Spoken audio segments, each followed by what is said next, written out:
കിതാബുൽ ബൈ. നമ്മൾ ഫിഖ്ഹിനെ നാലായിട്ട് വേർതിരിച്ചു. ഇബാദത്ത് കേട്ടാ, അതിൽ നിന്ന് ഒരു വകുപ്പാണിത്.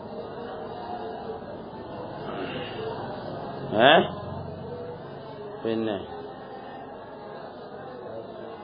ലാ യസ്ഉ, കച്ചവടം ശരിയാവുകയില്ല. മുഖാബലത്തു ഷൈഇൻ ബി ഷൈഇൻ, ഒരു ഷൈഇനെ മറ്റൊരു ഷൈഇനോട് നേർവാട്ടിൽ കൊണ്ടുവരിക. അതാണ് ഭാഷാർത്ഥത്തിൽ ബൈ എന്ന് പറഞ്ഞാൽ. ശറഅൻ മുഖാബലത്തു മാലിൻ ബി മാലിൻ, ഒരു വിലവെടുപ്പുള്ളത് ഒരു വിലവെടുപ്പുള്ളതിന് പകരം കൊണ്ടുവരും. അല വജിഹിൻ മഖ്സൂസിൻ, പ്രത്യേകമായ കോലത്തിന്മേൽ. വെറും അങ്ങോട്ടും ഇങ്ങോട്ടും ചെയ്താലും ബൈ എന്ന് പറയാം. പക്ഷെ ശറഅൻ അതാവണമെങ്കിൽ ഈജാബ് ഖബൂല് പോലെയുള്ള നിബന്ധനകൾ വേണം. മനസ്സിലായോ? പിന്നെ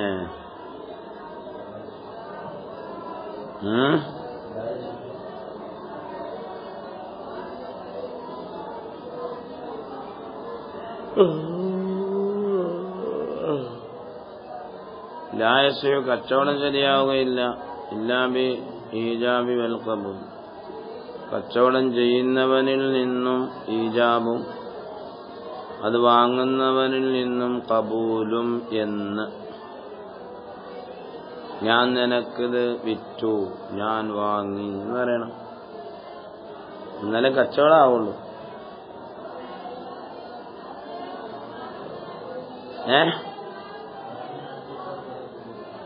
സാധാരണ നാട്ടിലെ കാര്യമല്ല നമ്മൾ പോകുന്നത്. കച്ചവടം ആവണമെങ്കിൽ ഇങ്ങനെ വേണം. പിന്നെ ചെറിയ ചെറിയ സംഗതികളൊക്കെ കൊടുക്കല് വാങ്ങലുകൾ മതി എന്ന് പറഞ്ഞ ഒരു കൂട്ടം പണ്ഡിതന്മാരുണ്ട്. മുട്ടായി ഇപ്പം മേടിച്ചിട്ട് ഞാൻ ഈ മുട്ടായി വാങ്ങി, ഞാനിതിന് കൊണ്ടു, ഞാനിതിന് വിറ്റു, അങ്ങനെ പറയണമെന്നുണ്ടോ? മുഹക്കറാത്ത, നിസാരമാക്കപ്പെടുന്ന സംഗതികളിലാണെങ്കിൽ കൊടുക്കൽ വാങ്ങലുകൾ മതി എന്ന്. ഇപ്പൊ ഇറച്ചി, റൊട്ടി, പത്തിരിയൊക്കെ നമ്മൾ കടയിൽ പോയി വാങ്ങുമ്പോൾ കടക്കാരൻ തരുമോ? ഞാനിതിന് വിറ്റു, ഞാൻ സ്വീകരിച്ചു. എവിടെ പൈസ കൊടുത്ത് മേടിച്ചോട്ട് പോകുന്നല്ലാതെ മീൻകാരനോട് പോയിട്ട് പറഞ്ഞാലേ അത് സൂക്ഷ്മത ഉണ്ടായിരുന്നു. കണ്ണെടുത്ത് ഉസ്താദൊക്കെ അങ്ങനെ ചോദിക്കുവാനെന്നാ, ഇത് നീ ഇത്ര പൈസക്ക് എനിക്ക് പൊരുത്തപ്പെട്ട് തന്നോ? ഇത്ര പൈസക്ക് ഞാൻ നിങ്ങൾക്ക് പൊരുത്തപ്പെട്ട് തന്നു എന്ന് പറയും. അവരങ്ങനെ മേടിച്ചോണ്ട് പോകാറുള്ളൂ. അത് സൂക്ഷ്മതയുടെ മക്കൾ. അങ്ങനെ കണ്ണിത്തുസ്താദിന് മരക്കച്ചവടം പോലെയെന്ന് പറയും ആൾക്കാർ. ഒരു കാര്യത്തിൽ നഷ്ടപ്പെട്ടാലേ അത് കണ്ണിത്തോരെ മരക്കച്ചവടം പോലെയാണ്. കണ്ണിത്ത് ഫർണിച്ചർ കച്ചവടം ചെയ്തിരുന്നു. മനസ്സിലായ? വാങ്ങാൻ വരുന്നതുകൊണ്ട് പറയുന്നത് ഇവിടെ വെള്ളയുണ്ട്, ഇവിടെ ഇതുണ്ട്, ഇവിടെ കേടുണ്ട്, ഇവിടെ ഇങ്ങനെ മറ്റൊരു അടിച്ചേക്കുക, ആരെയും പേടിക്കും. അപ്പൊ അതിന്റെ എല്ലാ അയവുകളും പറഞ്ഞു കൊടുത്ത് നിനക്കിത് പരിപൂർണമായ തൃപ്തിയാണെങ്കിൽ മാത്രം നീ വാങ്ങിയാൽ മതി, ഞാൻ നിനക്ക് പരിപൂർണമായി തൃപ്തിപ്പെട്ട് തരുന്നു. അപ്പൊ അങ്ങനെയൊക്കെ ആരും സാധനം മേടിക്കാൻ നടക്കും.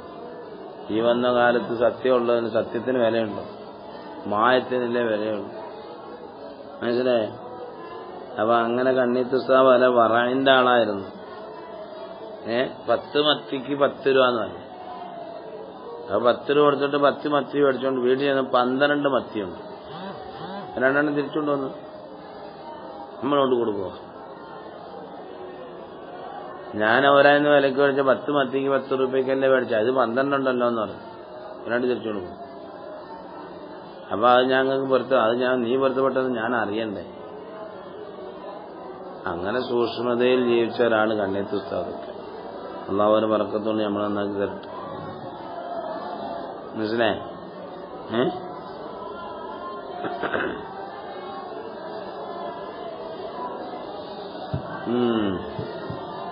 അവൻ ചെറിയ ചെറിയ സാധനങ്ങളിലൊക്കെ കൊടുക്കല് വാങ്ങലുകൾ മതി എന്ന് പറഞ്ഞിട്ടുണ്ട്. മനസ്സിലായോ?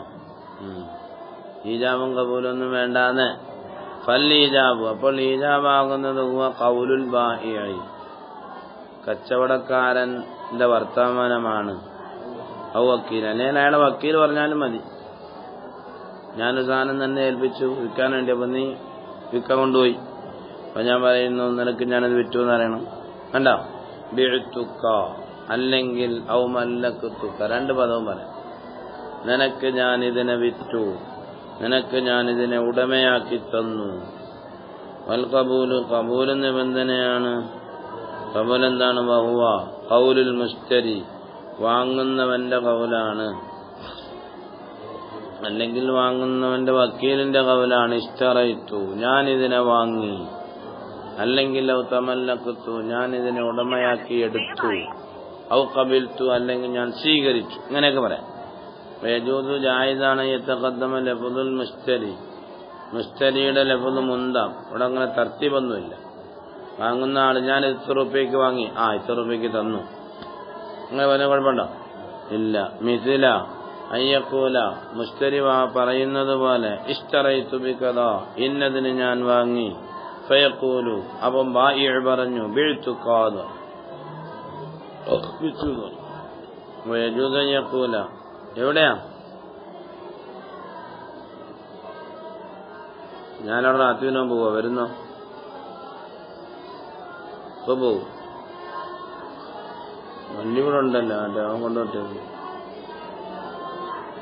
ഇവിടെ പള്ളിയൊന്നും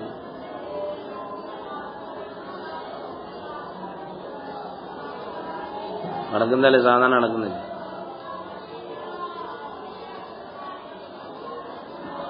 എന്നാ പെട്ടെന്ന് വാ.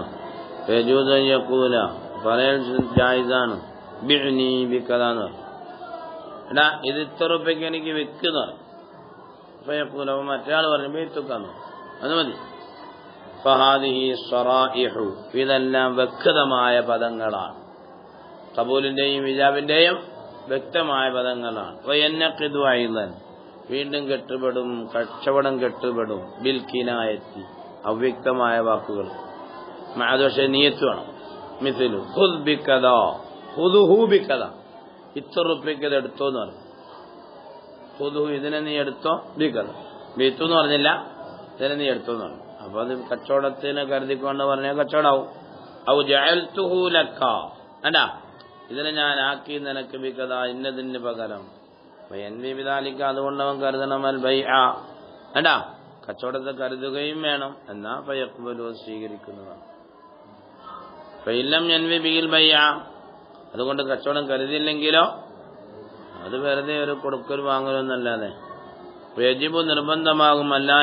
അല്ലായത്തൂല അൽ ഫസ്ലു ബൈനൽ ഈജാബി വൽ ഖബൂലി, ഈജാബിന്റെയും ഖബൂലിന്റെയും ഇടയില് ഫസ്ല് വരാൻ പാടില്ല. നിനക്ക് ഞാൻ വിറ്റു, രണ്ടാഴ്ച കഴിഞ്ഞ് വാങ്ങിന്ന് പറഞ്ഞാൽ പോരാന്ന്.